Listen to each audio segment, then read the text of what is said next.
guys, and welcome back to my channel. Thank you so much for watching, and thank you so much for subscribing. And if you haven't subscribed, please go ahead and subscribe, and I will appreciate that. So guys, today I want to talk about first experience traveling, and my first experience, in the plane and abroad.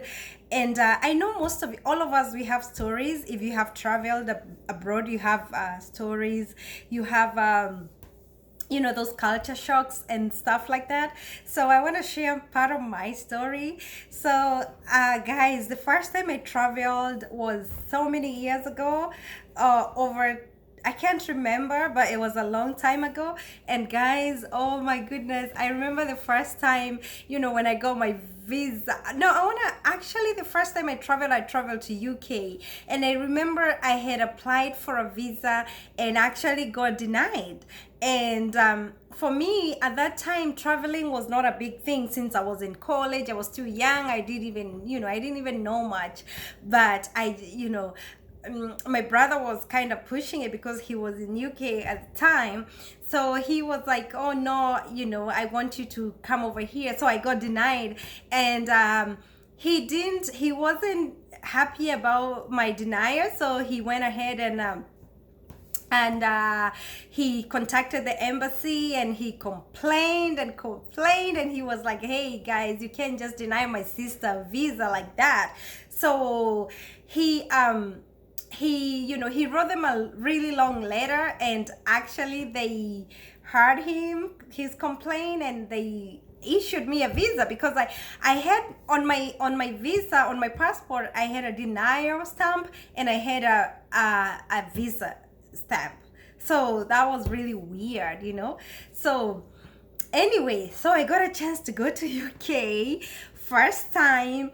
And oh gosh, I was so excited like anybody else. Oh my goodness, you should have seen me. Oh gosh, I was looking all good. I remember that previous Saturday there was my auntie wedding, and my hair was all done with all those beads. Those beads that you go to a wedding. Back in the day, we used to put beads, and your hair all done and beads all over your head. And I remember because the dresses were purple, so we had purple beads and stuff like that on my hair. So mimi huyo, I traveled. So me, first time in the plane, oh my goodness, you should have seen me with my luggage holding on to my carry-on.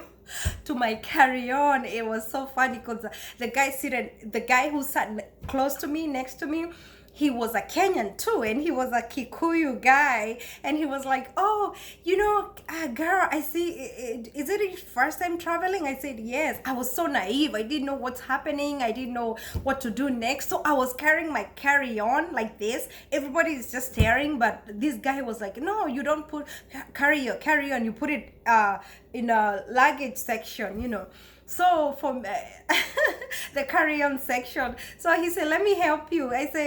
And I was holding my passport because I didn't want to lose my visa. And he said, let me help you. So he put my carry-on up there, and then he said, oh, you don't have to hold your passport because they're not going to ask you. Because me, honestly, I thought they're going to ask for my passport and my visa in the plane. And I was holding my return ticket. So the guy was like, oh no, you don't need to hold all this. But luckily, because I was holding my return ticket, he said, oh, I see you return. When are you coming back? I said, I'm coming back, such date. And the guy said, no, on your return ticket, it says you're coming back on this day. And I had said that on my, I think I had told the guy that I'm coming back in January, because that was my plan. And actually the ticket I had, it says I was coming back in March or something. So anyway, the guy said, "Oh no, when they ask you, because they're gonna ask you over there, and because the date I had given was past my 6 months that I was supposed to stay in the UK." So the guy said, "No, when you get to the border control thingy, so just tell them if they ask you about it, just tell them it was a mistake. Whoever booked your ticket did a mistake, and you're gonna, correct it, and just act like you don't know." Anyway, that's exactly what happened. That guy was God sent, because when I got there, the guy was like, "Hey, actually my ears were so, I couldn't hear anything. My ears were so plugged. I couldn't, it was my first time flying. I couldn't hear anything. When we got to Heathrow, my ears were so blocked, and I was like, oh my goodness, I can't hear anything." Anyway, so they asked me, "When are you coming back?" I said, "I'm coming back such and such date." And he said, "No, on this ticket it says you're coming back this month." I told them as the guy had mentioned, in the plane. And that saved me. And I said, "Well, I don't know, this is a mistake. It must be, I acted like I really didn't know." So anyway, it helped. And honestly, I was so innocent. I didn't know that the data was I didn't know all these things. I was learning. I was a fresher in a foreign country. So the guy I sat close, next to in the plane was Kenyan, and was really good, and he really helped. And I thank those people in the plane. Please, if you sit in the plane and you see a girl that looks like it's their first time traveling, or a guy, please don't ignore them, because most of these people don't know. Most of us don't know when you're traveling the first time. Anyway, here we are. We got to Heathrow, and my uncle was coming to pick me up. And this is so funny. So when I got to when they picked me up, we got in the car and we started driving. We got on the motorway, and I could hear somebody talking. I didn't know what navigator is. So I was like, I'm asking my uncle. I said, is that the lady from the airport? She's still, how come she's still talking to us? And my uncle said, "No, this is called a tom-tom. It's called a navigator." It's called a navigator. I did not know what a tom-tom was. Okay, so ndio sisi yao tukateremka to his place, and then life started as usual. And it was a whole new experience. I'm telling you, when you first travel to a first world country, you see everything. I think for the first few days you are so blinded, like everything is so, you can't even learn that quickly. You can't even tell what is what, where you are. You're so new, you're so fresh. And everywhere looked the same. We go somewhere, we go to a different town, everywhere is looking the same, and oh my god. And then the cleanliness, everything is so clean, the cleanliness. And oh my goodness, coming from Kenya the first time, you don't see matope, you don't see this, you don't see that, and it's a good experience. Anyway, so I started working after a few weeks. And my first time experience is, I think I worked in a cafeteria, and in a restaurant? Yeah, in a restaurant. And then I'm working with these guys, and they're speaking so fast, and I can't hear what they're saying. And say, "Please, can you speak?" I talked to the chef, because I was in the kitchen, and the guys are talking so fast. And my job was to do dishwasher. I worked as a dishwasher. So anyway, I was doing dishes, and I was trying to avoid them so much. I didn't even want to. And sometimes we used to help making the sandwiches. My goodness, I was trying to avoid these guys. Like, I was acting like I can't see you. I'm hiding my face, because I was trying to avoid the English. Okay, and then I said to them, "Please guys, don't talk to me so fast, because I can't even understand what you're saying. Can you speak slow?" And they're like, "Oh, okay, can you do this and that?" And those guy British English. Oh my goodness, I'm saying And I was having a really hard time because half of the time I couldn't hear what they are saying. I really struggled. I think I ended up quitting that job because I was getting so frustrated. Everybody was white in that restaurant. Everybody was speaking so fast. I couldn't even know. And they're talking to me. They're telling me to make sandwiches. For me, I've never even made sandwiches. Me, I don't even know what sandwiches are to begin with. I thought sandwiches are something that you cook, and so they're showing me how to make this fresh sandwiches.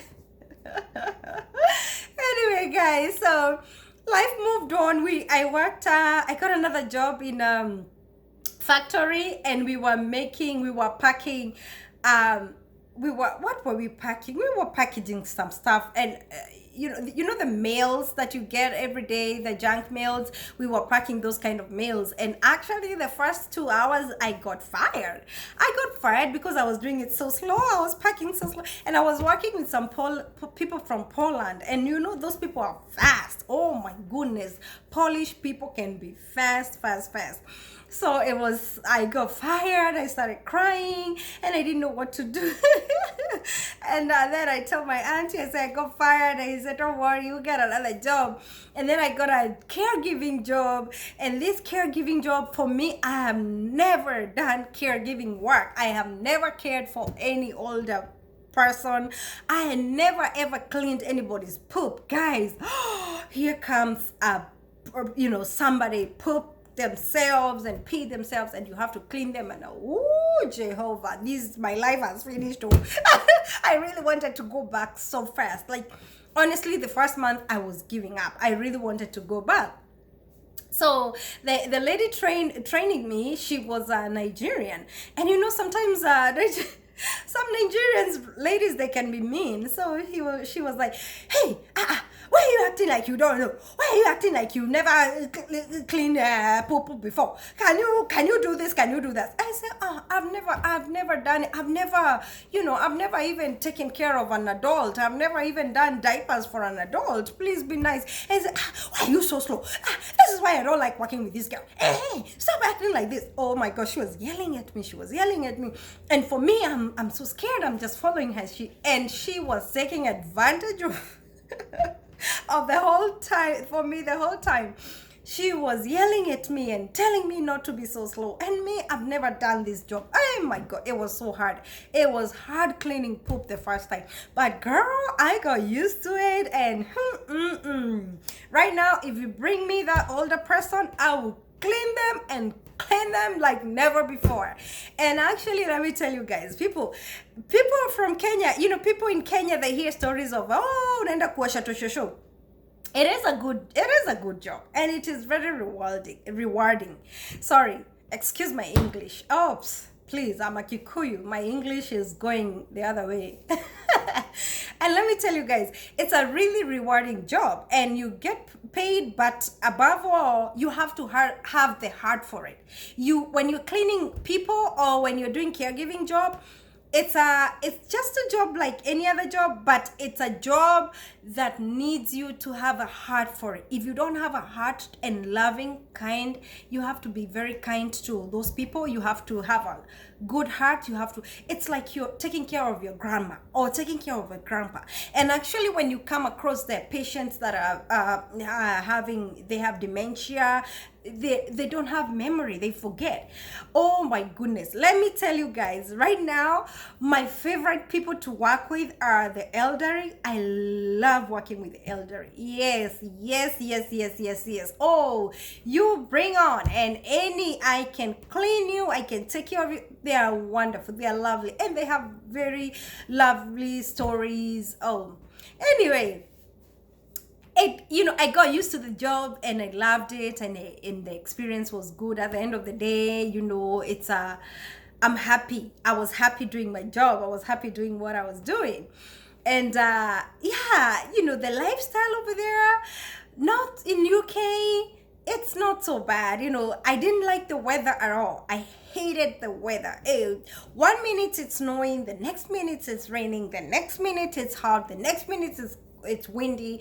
Oh, I could not take it. I could not take that. And actually, after a few years, I gave up, and I was like, I'm going back home. Yeah, I packed my bags and poof, I left the country. Because honestly, sometimes you go to a foreign country and you don't fit in.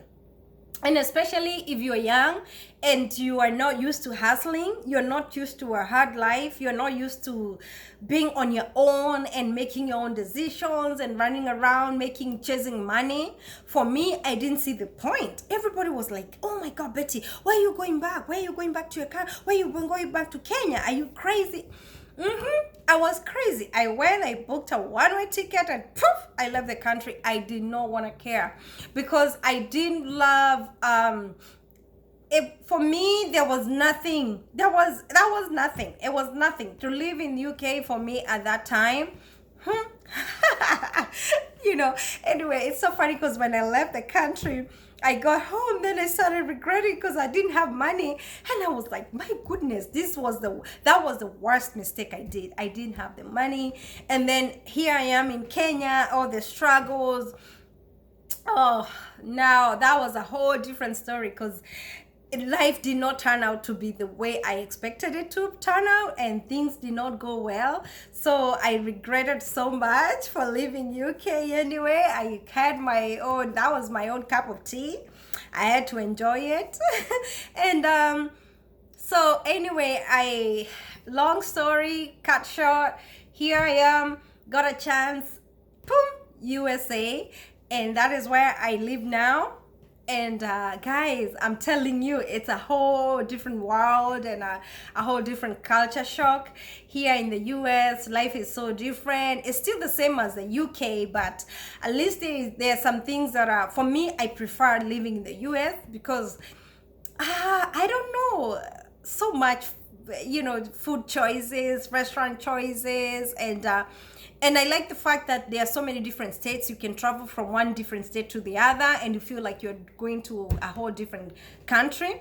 Like the other day, I went to Washington DC from Arizona, and honestly I felt good because it was like a 4-hour flight, or 4.5 or 3.5, can't remember, but I feel good. It feels good when I'm going to Las Vegas, or you're going to, and you can fly anytime you want. And actually when you are here, when you're already in the States, nobody will ask you for a visa. You just need your ID, and here you are. You can be a frequent flyer. You can fly anywhere you want within the United States, and it's such a good feeling. And here I am, how culture shock. Oh my God, when I started my life in the US, let me tell you, if you're trying to go abroad and you're thinking of relocating from Kenya or from a different part of Africa to abroad, please don't have high expectations, because let me tell you, my friend, you're gonna be so disappointed. You will be so disappointed. And if your class is up there, please bring it down here, because life is not the way you see it on Facebook. Life is not the way you see it on Instagram or Twitter or whatever. Life is different. And even places, the pictures you see are not the same. When you go to a place like, when you look at a place and what you see on the pictures, it's a whole totally different thing. So don't believe Facebook so much. Yes, life is not bad, but let me tell you, it's a country like any other. And let me tell you, life in Africa, and now even today, life in Africa with money is the best. Let nobody lie to you.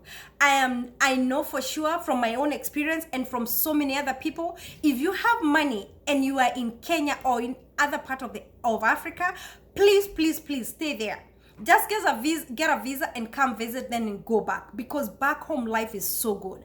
It's so good, so juicy. Let me tell you, living abroad does not give you the best. Well, it is good, and I thank God, and I don't regret coming abroad. But if you have money and you have peace of mind and you're safe back home, it's the best place to stay, because of course your family is there, your friends are there, people, your childhood friends and everybody else. You're surrounded by the people you know. There's no racism, even if there's tribal issues, but there's no racism. And also you feel you are home. You feel that you have that homely feeling. And this life progress, you can see where you're coming and where, I don't know, it's just for me, honestly, if I had I don't know. I don't regret. I thank God for being here. But I would say this, if I had money and if I was very, very okay, I would prefer to live in Kenya. Yes. Okay, so my starting life here is not easy.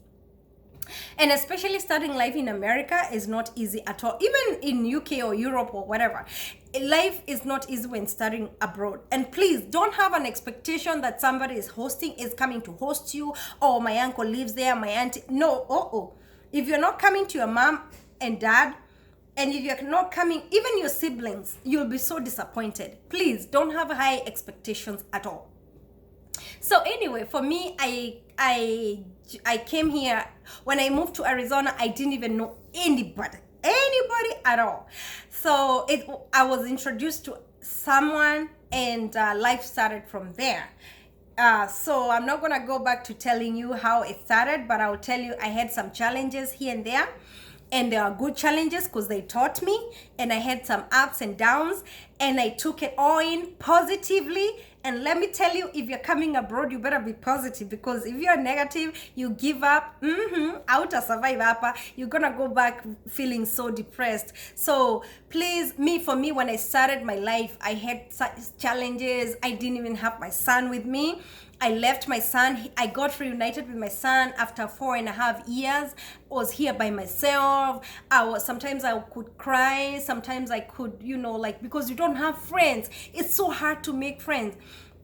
And I thank God, even the friends, I had friends, yes, when I was coming here, but they were in different states. Sometimes, I didn't even know who to, we could only talk on the phone. But you know what? People who are in a different state, what can they do for you? You're not going to hang out with them, So, but anyway, pole, I got introduced to new friends.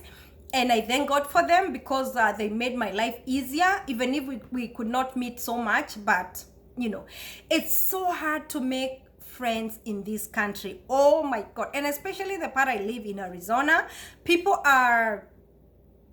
everybody is busy and you don't have time. And of course, you don't want to be everybody's friends, of course, but even the few friends that you can to just get in, become tight friends or start hanging out together, it's not that easy. But when you start meeting them, pole, and especially when you go to different jobs, you start meeting different people and life becomes easier.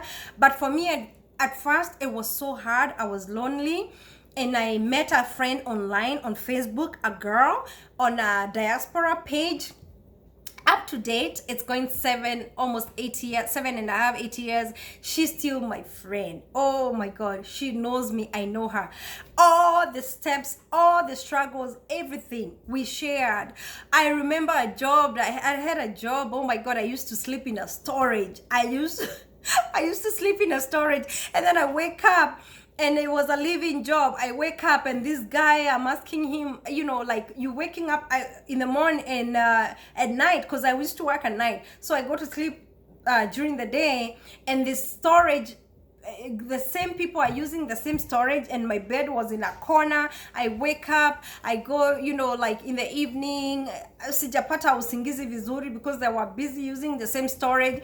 I'm going, I go to the guy and I'm like, is there anything to eat? And these guys were Filipinos, walikuwa wananimalizia chakula zote. And the guy is like, no, there's nothing to eat. You can fix yourself something to eat. You're like, what am I fixing myself? There's nothing even to cook. Let me tell you guys, I used to walk in the summer, 117 degrees, to Fry's, to the store to buy something to eat, because sometimes I was getting so hungry. And one day I was like, you know what, I need to fix my life and walk. The heat is not gonna kill me. So I used to walk about I feel like 2 miles or something, walk down the store, buy something to eat, cook my food, keep my food, and life went on. Oh my God, kufinyiliwa pale job. They used to overwork me. And underpay me and struggle. But I did not give up. I moved from that job. Oh, actually, the first job before that one, I was fired because of another Filipino. She talked things about me, and I got fired. And the same job, they called me again and they promoted me to be a senior caregiver. Yeah, and life went on from there. I have different jobs, different people, meeting people, and life hasn't been easy, but so far I thank God. I got reunited with my son, and I thank God for everything. I thank God for this far. It is not easy, but when you are patient and when you pray and when you believe and when you are focused and positive, you make it abroad. But let me tell you, my sister, my brother, it is not what you see on TV. When you come here, you have to be prepared, very much prepared. Anyway, so me, the culture shock, yes, oh my goodness. This country, you're driving on the other side of the road, not like Kenya. And also, it was my first time to see, and this shocks me up to now, funeral homes by food places, restaurants, in KFC, in a funeral home, in Burger King. What? Me, I've never seen like that. This country amazes me.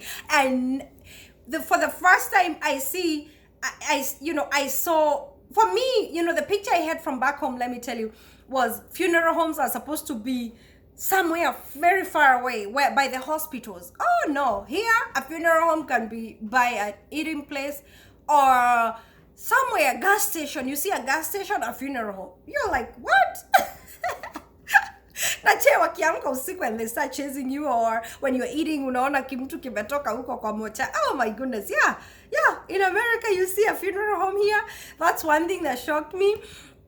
Another thing is the way they want to seat you at the restaurant. You check in at the restaurant and they want to seat you. You have to say, oh, table of 2. Okay, come, let's go.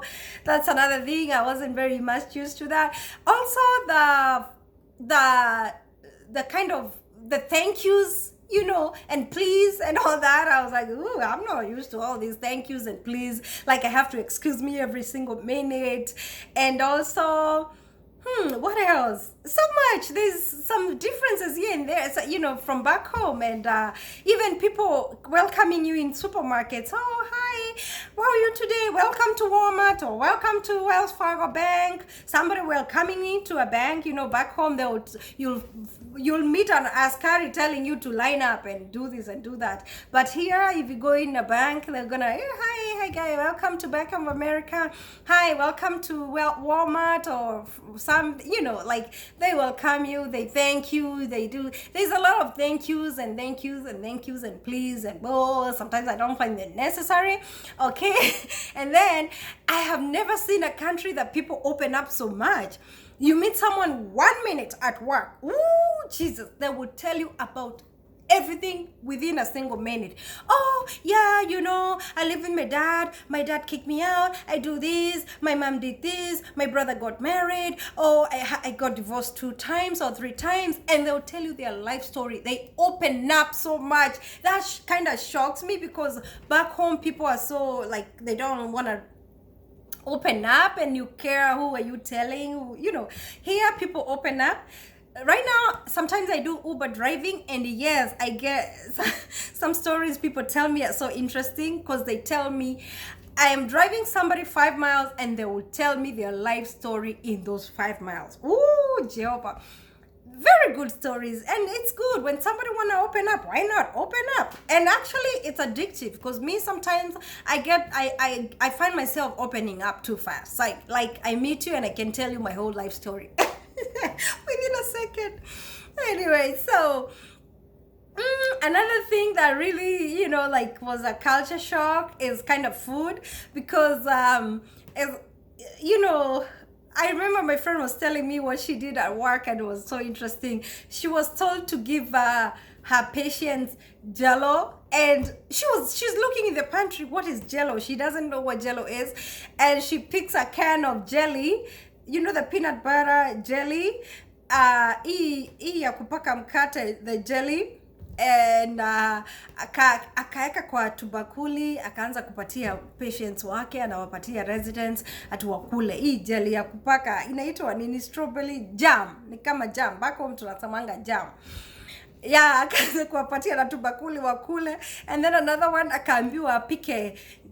This other guy was told to make to make bacon, and instead of baking it, he started he started putting in the oven. He started preparing onions and stuff to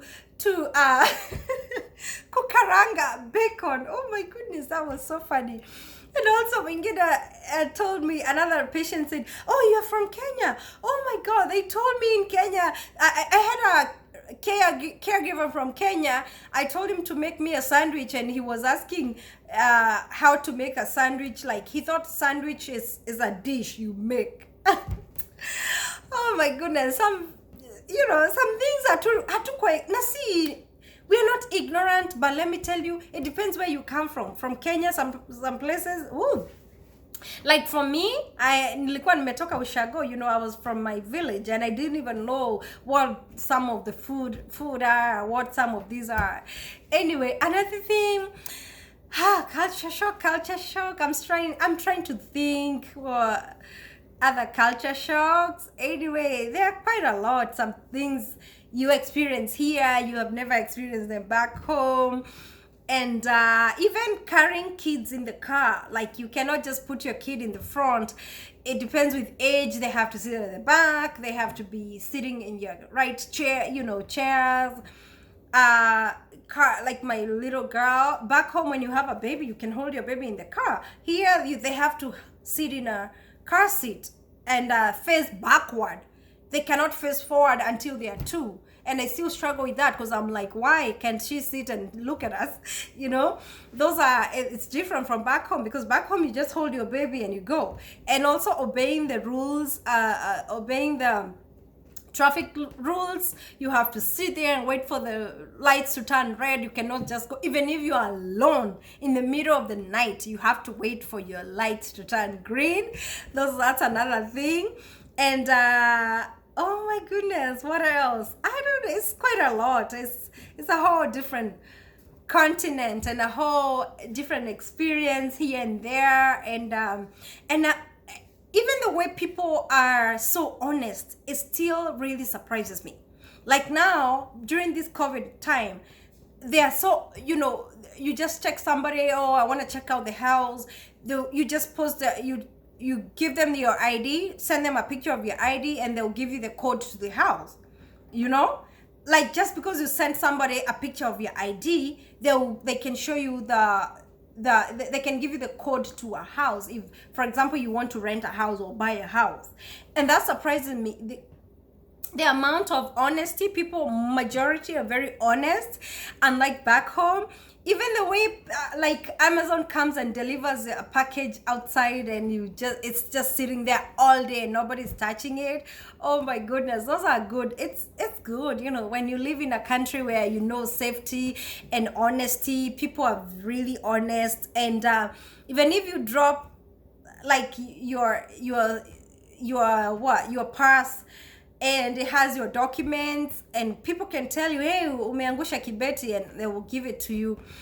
And you're not even worried about somebody that's gonna snatch your phone, even you're talking on the street or something. No, it feels good. It feels good. I don't know. Anyway, guys, I'm just gonna share that little experience. So that's all. I don't think I have anything to say. Yesterday was my birthday. So happy birthday to me. If you watch this video, please wish me a happy birthday.